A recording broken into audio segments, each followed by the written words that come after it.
Hello, this training is about the biblical ideas of the Declaration of Independence. First, let's take a look at the fundamental belief in God that's embedded in the Declaration. There's four names of God used in the Declaration of Independence. Firstly, the laws of nature and the laws of nature's God. Secondly, the Creator. Thirdly, the supreme judge of the world. And fourthly, divine providence.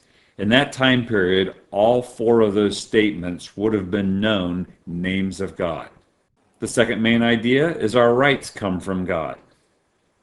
We hold these truths to be self-evident, that all men are created equal, that they are endowed by their Creator with certain unalienable rights, that among these are life, liberty, and the pursuit of happiness. And the word inalienable means they can't be taken away. They can't be revoked. They are grafted into our being as a grant from our Creator. Thirdly, government's purpose is to secure these rights that are granted to us by the Creator. That to secure these rights, governments are instituted among men. There it is. The purpose of government is simply to secure these God-given rights. They derive their just powers from the consent of the governed. In other words, a group of citizens vote their fellow citizens into office, and while in office, the role of those that are in government is to protect and to secure the God-given rights of the fellow citizens. The next key principle in the Declaration of Independence that a lot of people don't know about is the right to abolish government that does not protect these rights. It says this, that whenever any form of government becomes destructive of these ends, it's the right of the people to alter or to abolish it and institute a new government, laying its foundation on such principles and organizing its powers in such form as to them shall seem most likely to affect their safety and happiness. The fourth idea is this, that God's providence has guided our country's formation. This statement of divine providence reads in the Declaration in this fashion. And for the support of this declaration, with a firm reliance on the protection of divine providence, we mutually pledge to each other our lives, our fortunes, and our sacred honor. George Washington said this in his inaugural address, "No people can be bound to acknowledge and adore the invisible hand which conducts the affairs of men more than the people of the United States. Every step by which they have advanced to the character of an independent nation seems to have been distinguished by some token of providential agency." Most people don't realize how unique the Declaration of Independence actually is. It's unique in all the world. No other country in the world has a document that is a statement of unchanging principles that are true for all people, in all places, at all times.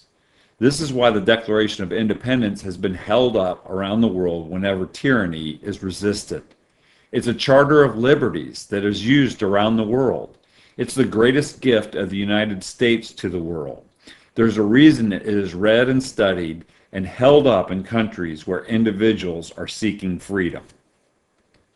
And the reason that's the case is the document's loaded with biblical principles that are true for all people at all times, everywhere. Here are the biblical concepts. That God has established universal and unchanging truths. That God created people in His image. That God gives humankind dignity and freedoms. That God gives rights, not government. That God values human life. That God values liberty and freedom of conscience. That God made people to enjoy life and pursue their dreams. That God is the ultimate authority in the world. That government and political leaders will be judged for their actions. That God is trustworthy. That God is active in world events. That people can live for something greater than themselves. This all goes back to the biblical worldview that we discussed at the beginning, the two watershed questions of life. What is the nature of man and what is the nature of God? That the nature of man is that he's created and that the nature of God is that he's the creator. This was the dominant worldview at America's founding, and they were literally built into the founding documents, as we've just seen. And even as we look at the Declaration, you can hear the echoes of the Mayflower Compact, having undertaken this voyage for the glory of God, and in the name of God and one another. The glory of God, we hear echoed in the Declaration, endowed by their Creator with certain inalienable rights. We covenant and combine ourselves together, echoed in the Declaration that governments are instituted among men, deriving their just powers from the consent of the governed, and for the furtherance of these ends, that is, that government secures these rights. And at the core of it all is the Creator, endowed by their Creator, which again causes these questions to linger in our mind. Are we as a nation for the Creator or at war with the Creator? And are we as individuals for the Creator or at war with the Creator? This is certainly something to think about. This is Christian Citizenship Training. Thanks for listening.